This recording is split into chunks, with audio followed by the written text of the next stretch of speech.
Houghton Copper Hills, Michigan, September 1907. The air, sharp with the coming autumn, carried the scent of pine and damp earth, and the rhythmic tap-tap-tapping of a hammer. It was an ordinary sound in a land of constant building, but the material was not. On the slope overlooking the Portage Canal, Iromiki was nailing sheets of pressed tin over the seasoned tamarack logs of his small cabin. The metal, gleaming an unnatural silver against the rustic brown of the surrounding woods, caught the low sun and threw it back in dazzling, offensive flashes. Down the path, a small group of men stopped on their way back from the Quincy mine shaft. Among them was Wesley Buckmaster, a clerk for the Calumet and Hecla Mining Company, a man whose world was ordered by ledgers, assessments, and the predictable behavior of assets. He squinted up at the strange structure. "What in God's name is he doing?" asked Thomas Penrose, a shift boss whose hands were permanently calloused from timbering mine shafts. "Is he building a factory shed?" Buckmaster gave a dry chuckle, the sound of paper rustling. "It's Makey's folly," he declared, loud enough for the wind to carry the words up the hill. "The man's been in the copper country for over a year and still thinks like a Finn. He's making a biscuit tin to live in." The men with him laughed. The idea was absurd, a profound misunderstanding of how a man kept his family from freezing to death on the Keweenaw Peninsula. Everyone knew a cabin needed to breathe. Everyone knew you fought the cold with thick logs and a roaring fire. Cladding it in metal was worse than foolish. It was a gesture of madness.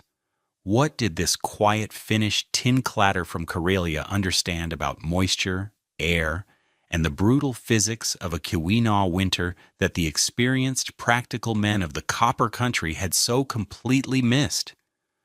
We tell the stories of forgotten American ingenuity, of the quiet geniuses who solved impossible problems with the materials at hand.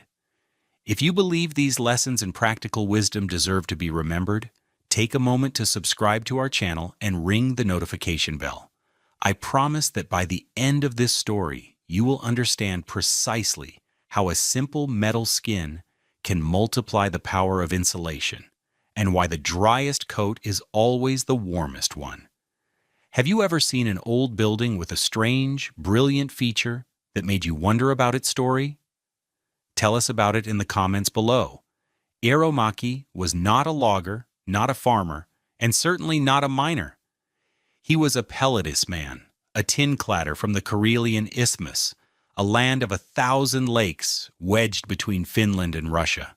His hands were not trained to swing an axe or drill blasting holes into basalt. They were trained to work with the delicate, unforgiving logic of thin metal. His mind was shaped by the specific problems of sheathing the great onion domes of Orthodox churches and the steep-pitched roofs of merchant houses in Viipuri, keeping the relentless damp of the Baltic climate from rotting the timbers within. He thought in terms of lap-soldered seams, thermal expansion, and the absolute impermeability of a well-made metal skin. His tools were not the broadaxe and adze of the Michigan frontier, but the soldering iron, the specialized mallet, and the razor-sharp shears of his ancient trade. He had brought his wife Aino and their 2 small children, Ilmari and Sophia, to America for the promise of work in the copper mines, a promise that paid in company scrip and rented them a standard-issue log cabin. Their first winter, 1906, had been a brutal education. It wasn't the depth of the snow or the howl of the wind that had truly shaken him. It was the insidious, invasive nature of the cold itself. It was a physical presence inside the cabin, a force that broke the tools of their lives. One morning in January, Aino had reached for the cast-iron stove lid lifter, a sturdy, common thing. As she hooked it into the lid, the metal, super-chilled to a brittle fragility, snapped cleanly at its curl with a sharp crack that echoed in the silent, frigid air. It fell to the floor in 2 useless pieces. Iro had stared at it, not with anger, but with a dawning horror. The cold didn't just make you uncomfortable, it unmade the very objects you trusted. A few weeks later, the chamber pot beneath their bed, a simple piece of porcelain, showed a delicate web of cracks. The water within had frozen solid overnight, the slow, powerful expansion of the ice bowing the ceramic outward until its glaze had crazed like a shattered mirror. The most unnerving moment came when a visitor from the company sat heavily on their modest horsehair-stuffed sofa. A series of dry popping sounds, like twigs snapping, came from within the upholstery. The guest shifted, embarrassed. Eero knew what it was. The natural oils in the horsehair had frozen, and the fibers themselves had become so brittle they were breaking under the man's weight. That was the winter Aeromaki understood the enemy. It wasn't a simple lack of heat. It was a fundamental failure of the structure itself to protect the space within. His family was living inside a sieve, and the cold was a fine, persistent mist that permeated everything, changing the very molecular nature of their world. He would not let his family endure another winter like that. He would build them not a house, but a defense. The conventional wisdom of the Quinaw was built on a foundation of massive, seemingly indestructible logs. The standard cabin was a testament to brute force: 8, 10, sometimes 12-inch diameter tamarack or white pine logs, hewn flat on two sides, stacked and chinked with a mixture of mud, moss, and sometimes horsehair. The theory was simple. Mass was insulation. A thick wall of wood was a fortress against the cold. For generations it had been the only way, but it was a flawed theory, and the brutal lake effect climate of the Upper Peninsula was ruthlessly efficient at exposing its deepest flaw. The problem wasn't the logs themselves. The problem was water. Lake Superior, the largest freshwater lake in the world, was a gigantic engine of atmospheric moisture. Even in the depths of winter, as ice formed for miles offshore, the open water breathed immense quantities of vapor into the frigid air. This vapor, driven by the prevailing northwesterly winds, saturated the landscape. For a conventional log cabin, this was a death sentence. Wood is porous. The mud and moss chinking was even more so. A typical cabin had two opposing forces working on it. From the outside, the hyper-moist, freezing air drove microscopic droplets of water deep into the grain of the logs and the gaps in the chinking. From the inside, the warm, humid air created by cooking, breathing, and boiling water for laundry sought to escape, carrying its own load of vapor. The log walls became the meeting point, a sponge where this moisture condensed and froze. A wet log is not an insulator, it is a conductor. The trapped water, and especially the ice, formed thermal bridges, pathways for heat to flee the cabin at an astonishing rate.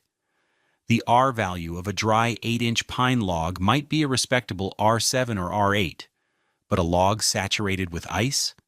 Its insulating value plummeted to R2 or even less.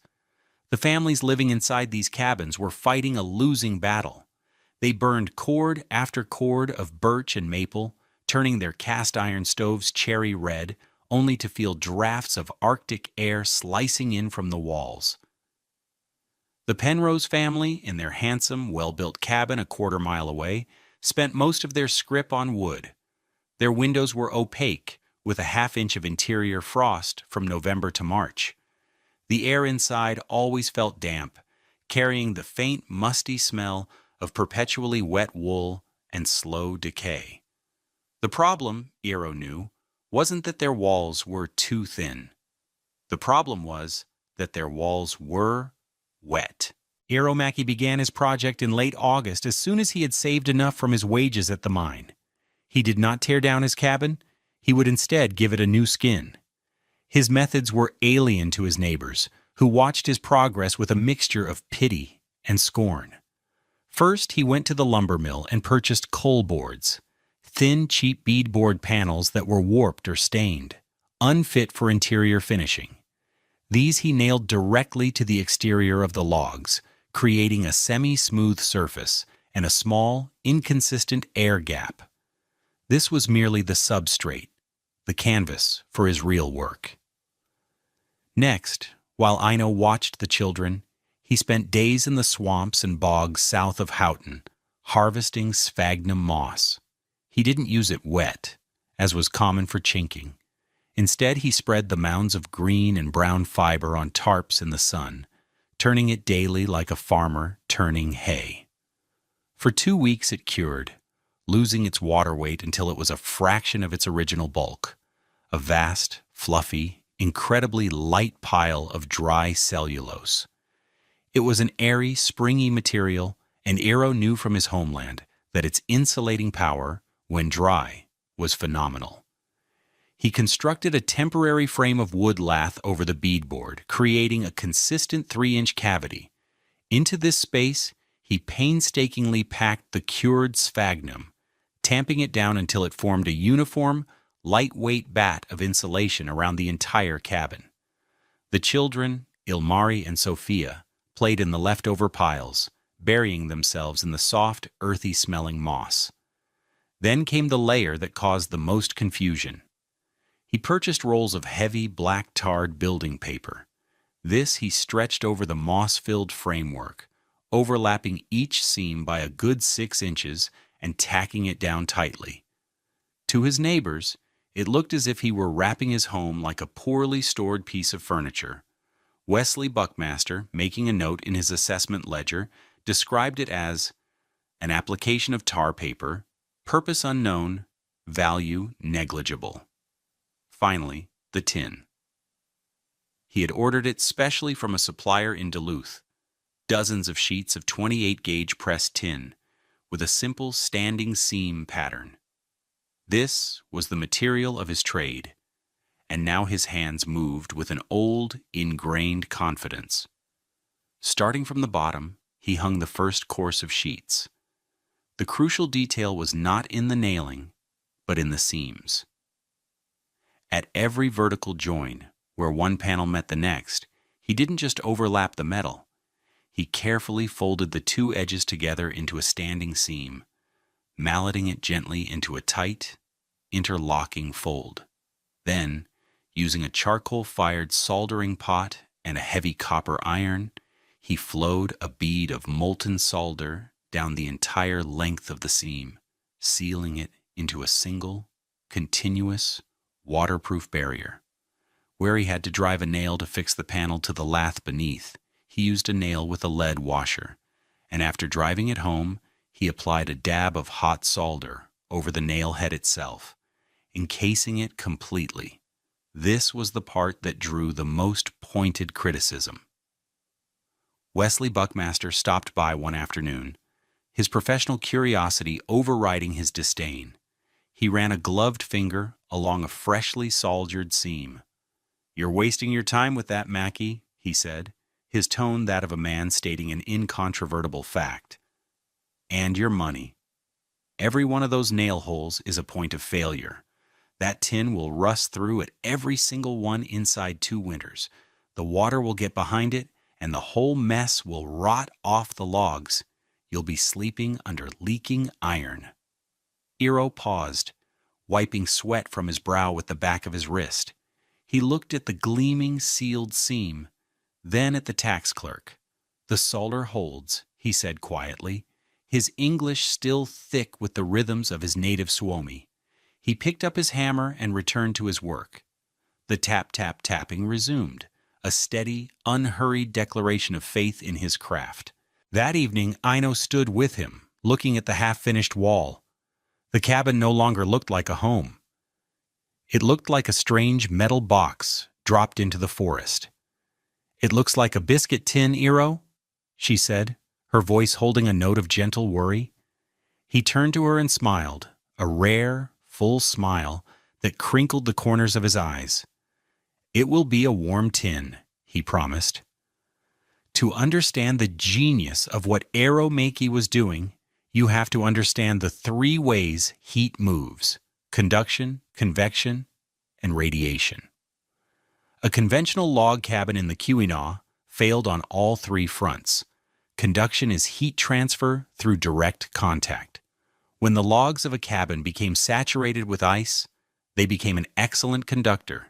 Heat from the stove warmed the interior air, which warmed the interior surface of the log. That heat was then conducted directly through the ice-filled wood to the outside world, as if traveling along a metal rod. Burning more wood only accelerated the process, like trying to fill a bucket with a massive hole in the bottom. Convection is heat transfer through the movement of fluids, like air. The shoddy chinking and unsealed joints of a standard cabin were highways for air infiltration. Cold, dense air from outside would push its way in through low gaps, while the warmer, lighter air inside would escape through high gaps, creating relentless, energy-sapping drafts. You could feel it as a cold spot on the floor or see it in the constant nervous flicker of a candle flame. This was convection stealing heat by the cubic foot. Radiation is heat transfer via electromagnetic waves. A warm stove radiates heat, which travels through the air and warms any object it strikes, a person, a piece of furniture, a wall. But the interior wall of a cold, wet log cabin was a heat sink. It absorbed that radiant energy and conducted it away, leaving the people inside feeling chilled even when the air temperature was nominally warm.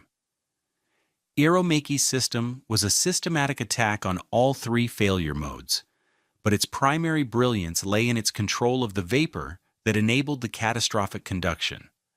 The 28-gauge tin skin, meticulously soldered at every seam and nailhead, was not just a water barrier, it was a 100% vapor barrier and, just as importantly, an air barrier. First, it stopped the driven moisture from Lake Superior cold. The 4-inch needle frost crystals that would grow on his neighbor's logs had no wood to cling to on Eero's cabin.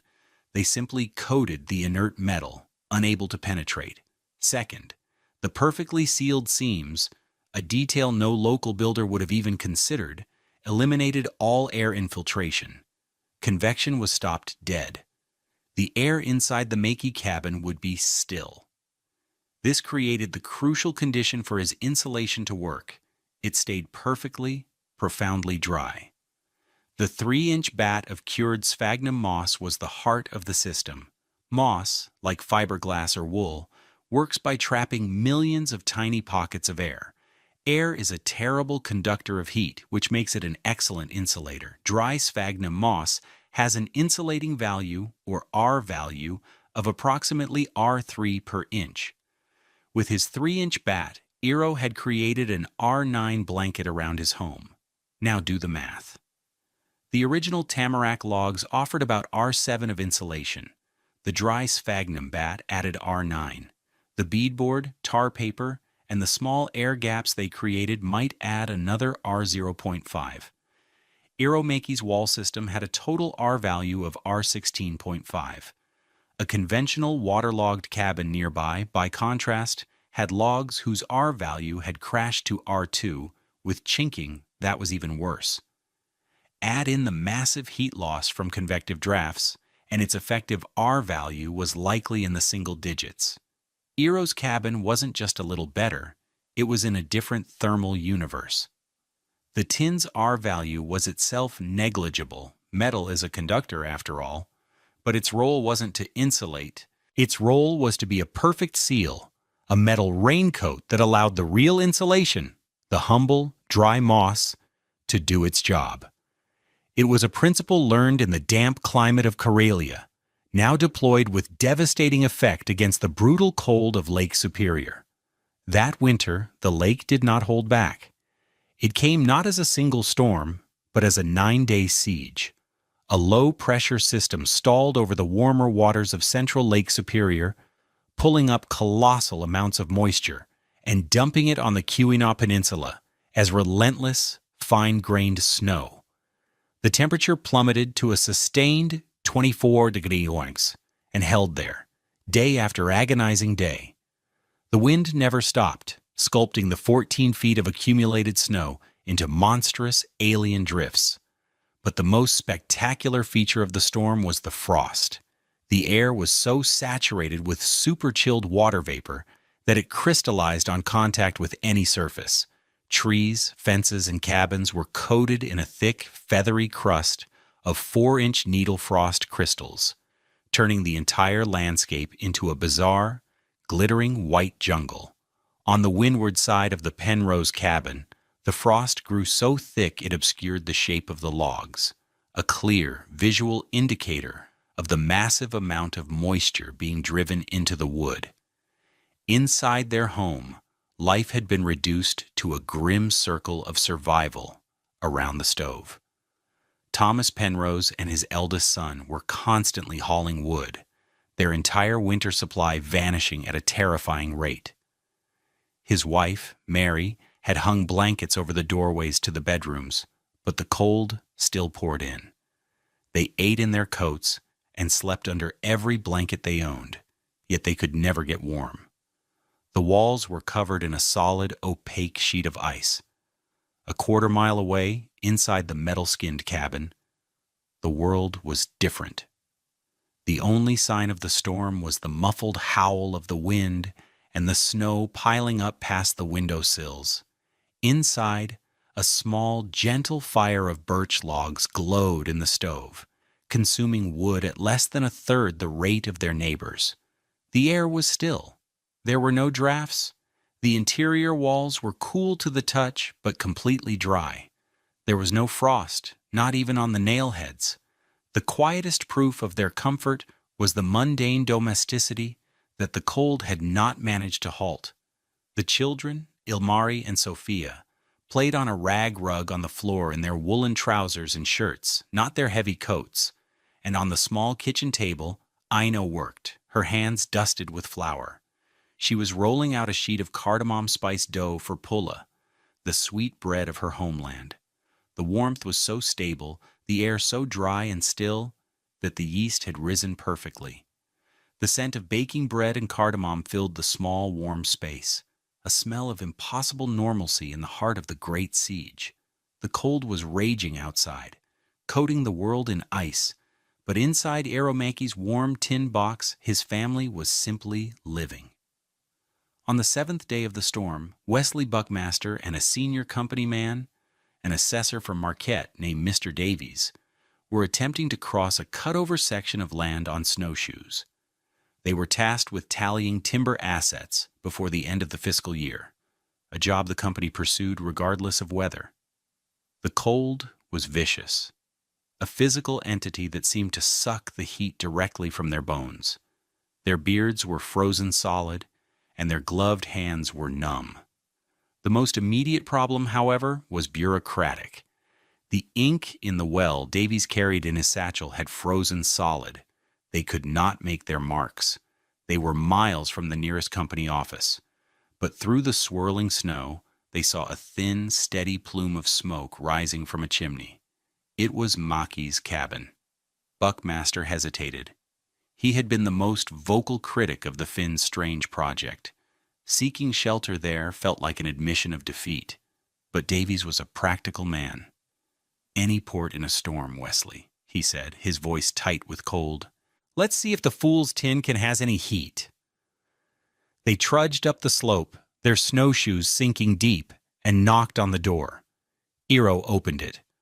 A wave of heat, not a blast from a stove, but a solid, uniform warmth washed over them. It was dry. It didn't carry the familiar damp chill of every other cabin they had ever been in. They stepped inside, stamping the snow from their boots. Buckmaster stood there for a moment, disoriented. He had braced himself for the usual misery, a hothouse zone around the stove, and freezing drafts from the walls. This was different. The warmth was everywhere. Mr. Davies, wasting no time, began to unwind the scarf from his face. He pulled off his right mitten, then his left, and flexed his bare, red fingers in the astonishingly comfortable air. Within 4 minutes, he had unbuttoned his greatcoat. He walked over to the small table and set down the frozen inkwell. Wesley Buckmaster, the man of ledgers and facts, was in a state of cognitive dissonance. The evidence of his senses was at war with the established principles of his world. He walked to the north wall, the one taking the full force of the wind. He placed his bare palm against the beadboard. It was cool, yes, but it was not the soul-stealing cold of an ice-filled log. It was the neutral coolness of a barrier that was holding its own, and it was perfectly dry. His eyes scanned the room, searching for an explanation. They landed on the deep-set windowsill. There sat a small glass jar filled with lingonberry preserves, the berries suspended in a clear, dill-flecked brine. The jar was untouched by the cold. Not a single ice crystal marred the clarity of the liquid. A visceral memory flashed in Buckmaster's mind. His own wife, Sarah, complaining just last week. The jars of tomatoes and beans they had stored on their enclosed porch, their cold storage, had all frozen solid and split, the glass cracking and spilling the contents into a frozen, useless mess. Every family on the Keweenaw used their porch for cold storage. It was a simple fact of life. Yet here, on a windowsill that should have been the coldest spot in the cabin, a simple jar of preserves sat as if it were a mild autumn day. The proof was not in a number or a theory. It was in the silent, eloquent testimony of those lingonberries. Mr. Davies's ink thawed. He opened his ledger, dipped his pen, and began to write. He glanced around the warm, quiet room, looked at Arrow, and then at the assessment line for property improvements. Without a word of discussion, he wrote the Mackey cabin's improvement at full grade. Buckmaster stared at Arrow, who was quietly adding a single piece of wood to the fire. The tax clerk felt the foundations of his certainty crack. He finally understood. He looked over at Davies, then back at the Finn. "My God, Mackey," Buckmaster said, his voice full of a new, grudging awe. "We all thought you were a fool." He gestured vaguely at the walls. "But you didn't insulate the cabin against the lake." He paused, finding the right words to frame the revelation. "You gave the logs a metal coat to keep the wool dry." The story of the warm tin cabin spread through the Finnish community with the speed of a revelation. Wesley Buckmaster, once the loudest critic, became its most unlikely and powerful advocate. At the Calumet and Hecla offices, he described in precise detail the dry warmth, the still air, and the jar of unfrozen lingonberries. He was a man of facts, and these were new, undeniable facts. In March of 1908, two enterprising students from Suomi College in nearby Hancock, a small institution founded to serve the Finnish immigrant community, heard the tale. As part of a student project on practical winter housing solutions, they snowshoed out to Eero Mackey's cabin. Eero, a man who had faced mockery with silence, met their earnest questions with open generosity. He explained the curing of the moss, the purpose of the tar paper, and, most importantly, demonstrated the art of the lap-soldered seam. They took meticulous notes and made detailed drawings, documenting the entire system in a thesis that would be circulated among the community. The effect was immediate and practical. The Finns of the Copper Country were not interested in abstract theories. They were interested in what worked. That autumn, as the leaves began to turn, 5 families in the mining district of Calumet began cladding their own log cabins in pressed tin. They followed the Mackey method precisely, from the dry sphagnum bat to the soldered seams. The era of the metal-skinned cabin had begun, a small regional revolution born from one man's refusal to be cold. Eero Mackey's invention was a startling act of precognition.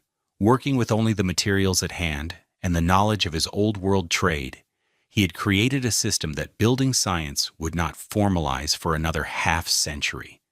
His combination of an outer cladding, an air gap, and a waterproof membrane is known today as a rain screen system, a sophisticated technique for managing moisture in walls. His meticulously sealed tin shell was a perfect air and vapor barrier, the ancestor of modern house wraps like Tyvek. He had, in essence, built a high-performance home 100 years ahead of its time, not with fancy new materials, but with moss, tar paper, and tin. There is a lesson in the quiet work of Eero Mäki that transcends building science. The men of the Copper Country, experienced and practical as they were, saw the problem of winter as a battle of brute force. Their solution was more wood for the fire, more mass for the walls. They tried to build a fortress to hold the cold at bay. They fought the enemy they could see. Eero Mäki, with the wisdom of a different tradition, understood the true enemy was invisible. It was not the cold, it was the wet. He didn't build a thicker wall to fight the lake's brutal temperature. He built a better coat to defy its insidious dampness. He didn't insulate the cabin against the lake. He gave the logs a metal coat that kept the wool dry. Thank you for joining us for this story of frontier ingenuity. If you found the tale of Eero Mäki's warm tin cabin as inspiring as we did, please give this video a like and subscribe for more stories from the annals of forgotten American innovation. We'd love to hear your thoughts in the comments. What other old world skills do you think held surprising advantages on the frontier? Your engagement helps us keep these stories alive. Disclaimer: this video presents historically inspired reconstructions for educational and storytelling purposes. The characters, names, and specific events depicted are fictional, but the techniques and scientific principles are based on real historical practices. Any application of these or similar methods in modern construction should be done in accordance with current building codes, safety guidelines, and professional regulations. This content does not constitute professional, technical, or legal advice.